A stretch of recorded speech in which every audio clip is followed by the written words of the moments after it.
এই বাচ্চারা ছোট বড় নানা অপরাধের জন্য গ্রেপ্তার হয়েছিল। স্কুল থেকে গ্রেপ্তার হওয়া শিশু থেকে শুরু করে ভয়ঙ্কর অপরাধের জন্য যাবজ্জীবন কারাদণ্ড পর্যন্ত শিশুদের হয়েছিল।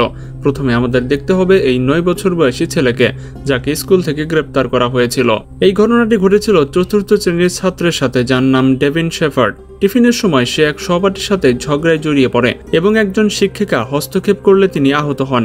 ডেভিনের বাবাকে স্কুলে ডাকা হয়েছিল, কিন্তু শিক্ষকদের মতে তা যথেষ্ট ছিল না।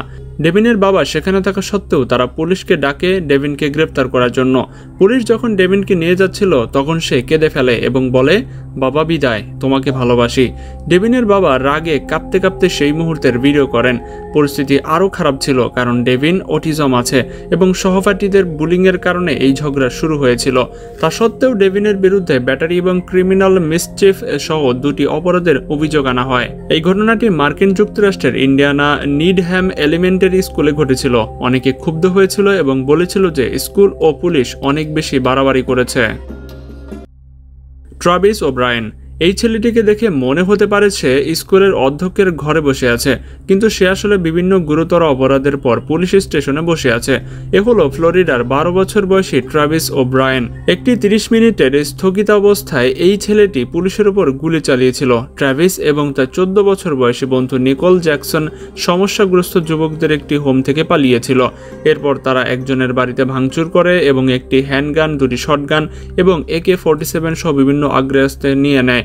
ঘটনাস্থলে ডজনখানেক পুলিশ গাড়ি হাজির হয় এবং 30 মিনিট স্থগিত অবস্থা শুরু হয়। এটি দ্রুত গুলিতে রূপান্তরিত হয় এবং বহু গুলি চালানো হয়। পুলিশ হেলিকপ্টারকেও এতে অংশ নিতে হয়েছিল। সৌভাগ্যক্রমে কেউ আহত হয়নি। 30 মিনিট পর ট্রাভিস হাত তুলে বাড়ি থেকে বেরিয়ে আসে এবং পুলিশের কাছে আত্মসমর্পণ করে। কম বয়সের কারণে সে সাজা কম পেলেও তাকে 9 বছরের কারাদণ্ড দেওয়া হয়েছিল, যার অর্থ সে 21তম জন্মদিনে মুক্তি পাবে। ডাকোটা। লাস ভেগাসের অফিসার জেসন ভ্যালাদ টহল দিচ্ছিলেন। তখন তিনি 2 বছর শিশুর দোকান চুরি এবং ক্ষতি করার খবর পান। অফিস ভ্যালাদ তদন্তের জন্য দোকানে পৌঁছান, যেখানে তিনি ডাকোটা এবং তার বন্ধুকে খুঁজে পান। অফিসার ভ্যালাদ সাথে সাথেই ডাকোটাকে একটি রেড বুল চুরি করতে বাধা দেন। অফিসার ভ্যালাদ ডাকোটার সাথে কথা শুরুতেই সে কান্নায় ভেঙে পড়ে। ডাকোটা স্বীকার করে যে সে অন্য একটি দোকানের জানালা ভেঙেছে। অফিসার ভ্যালাদ ডাকোটার পকেট থেকে চুরি করা একটি লাইটারও খুঁজে পান। এ কারণে ডাকোটার হাতে হাতকড়া পরানো হয় এবং পুলিশ গাড়ির ভেতরে অপেক্ষা করতে থাকে। বিষয়টি আরও খারাপ হয় যখন ডাকোটার বন্ধু ভয় পেয়ে অফিসার ভ্যালাদকে ডাকোটার অপরাধের সব কথা বলে দেয়। অবশেষে ডাকোটার মা তাকে নিয়ে আসে। ডাকোটার বয়স ছিল 11 বছর। আশা করা যায় অফিসার ভ্যালাদ তাকে সোজা পথে এনেছে এবং অপরাধমূলক কর্মকাণ্ডের ইতি ঘটেছে। Daniel Marquez. এ হলো ফ্লোরিডার 10 বছর বয়সী ড্যানিয়েল মার্কেস। 2020 সালের জুলাই মাসে এই ছেলেটিকে গ্রেপ্তার করা হয় এবং তার মাগ শট প্রকাশ করা হয়, যা সাধারণত 10 বছর বয়সী শিশুর ক্ষেত্রে হয় না। পুলিশের মতে ড্যানিয়েল ভীতিপ্রদ বার্তা পাঠাচ্ছিল। ড্যানিয়েল তার এক বন্ধুকে কিছু আগ্নেয়াস্ত্রের একটি গুগল ইমেজ পাঠায় এবং বলে যে সে সেগুলো নাকি স্কুলে নিয়ে যাবে। এটা একটা প্র্যাঙ্ক হিসেবে করা হয়েছিল, কিন্তু যখন ড্যানিয়েলের বাবা বন্ধুর এই টেক্সটগুলো দেখেন তখন তিনি সাথে সাথেই 911-এ কল করেন এবং কয়েক ঘন্টার মধ্যে ড্যানিয়েলকে গ্রেফতার করা হয়। ড্যানিয়েলের বাবা ডেরেক সহ অনেকেই মনে করেন যে পুলিশ বাড়াবাড়ি করেছে। ড্যানিয়েল 11 দিনের বেশি কাস্টাডিতে ছিল এবং ডেরেক তার ছেলের সাথে দেখা করার কোনো সুযোগ পায়নি। তবে স্থানীয় শেরিফ কারমাইন মার্সেনো এই গ্রেফতার নিয়ে কোনো অনুশোচনা প্রকাশ করেননি। তিনি বলেছিলেন যে তিনি ড্যানিয়েলকে গ্রেফতার করেছেন এটা স্পষ্ট বার্তা দেওয়ার জন্য। শন হিল। এই ছেলেটির নাম শন হিল, জর্জিয়ার বাসিন্দা। শন স্কুল এবং বাড়িতে অবাধ্যতা দেখাতে থাকলে তার মা চিকুইটা একটি ধারণা নিয়ে আসেন।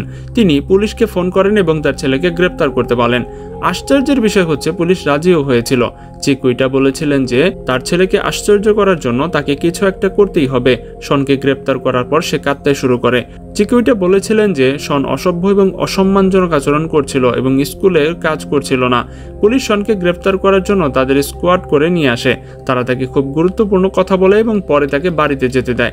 চিকুইটা শনকে সোজা পথে আনার জন্য এবং তাকে ভালো আচরণ শেখানোর জন্য এই কাজটি করেছিলেন। তবে কেউ কেউ মনে করেন এই মা অনেক বাড়াবাড়ি করেছেন। তো আপনার কি মনে হয় সেটা অবশ্যই কমেন্টে জানাবেন। ম্যাকেনজি শেরিলা। এ হলো ওয়াহিওর ম্যাকেনজি শেরিলা। এক রাতে ম্যাকেঞ্জি ঘন্টায় 100 মাইল বেগে গাড়ি চালাচ্ছিলেন। তখনই সে একটি ইটের দেয়ালের সাথে ধাক্কা মারে, যার ফলে তার প্রেমিক ডমিনিক রুসো এবং তার বন্ধু ডেভিয়ন ফ্লানাগানের জীবন চলে যায়। প্রসিকিউশন বলেছিল যে ম্যাকেঞ্জি নাকি এটা উদ্দেশ্যমূলকভাবে করেছে, এমনকি কয়েকদিন আগে মহড়াও দিয়েছিল। 2023 সালে ম্যাকেঞ্জিকে খুনের দায়ে দোষী সাব্যস্ত করা হয় এবং সে আদালতে কাঁদতে শুরু করে। ম্যাকেঞ্জিকে 2টি যাবজ্জীবন কারাদণ্ড দেওয়া হয়, যার অর্থ সে তার বাকি জীবন জেলেই কাটাতে হবে। আর বলে রাখি, ম্যাকেঞ্জি শিরিলার বয়স ছিল মাত্র 17 বছর। Derek and Alex king. 2001 সালে ডেরেক এবং অ্যালেক্স কিং তার বাবা টেরি কিংকে একটি ধাতব ব্রেসলেট ব্যাট দিয়ে হত্যা করে। অ্যালেক্স কিং এর বয়স ছিল মাত্র 12 বছর। এরপর বাবার হত্যার বিষয়টি আড়াল করতে তারা তাদের ফ্লোরিডার বাড়িতে আগুন লাগিয়ে দেয়। তদন্তকারীরা কিছু ভুল বুঝতে পারলে ভাইয়েরা সব স্বীকার করে। তারা বলেছিলেন যে তাদের প্রতিবেশী রিক চাভেস তাদের এই কাজ করতে প্ররোচিত করেছিল। কম বয়স হওয়া সত্ত্বেও এই শিশুদের প্রাপ্তবয়স্কদের মতো বিচার করা হয়েছিল। ডেরেককে 8 বছর এবং অ্যালেক্সকে 7 বছরের কারাদণ্ড দেওয়া হয়েছিল। 2009 সালের মধ্যে তারা দুইজনই জেল থেকে মুক্তি পায়। রিক চাভেসকে 35 বছর কারাদণ্ড দেওয়া হয়েছিল। 11 বছর বয়সীর মেয়ে মিথ্যা পুলিশ রিপোর্টের জন্য গ্রেফতার। ফ্লোরিডার এই 11 বছর বয়সী মেয়েটিকে গ্রেপ্তার করা হয়েছিল। কারণ ছিল যে সে পুলিশকে একটি টেক্সট পাঠিয়েছিল।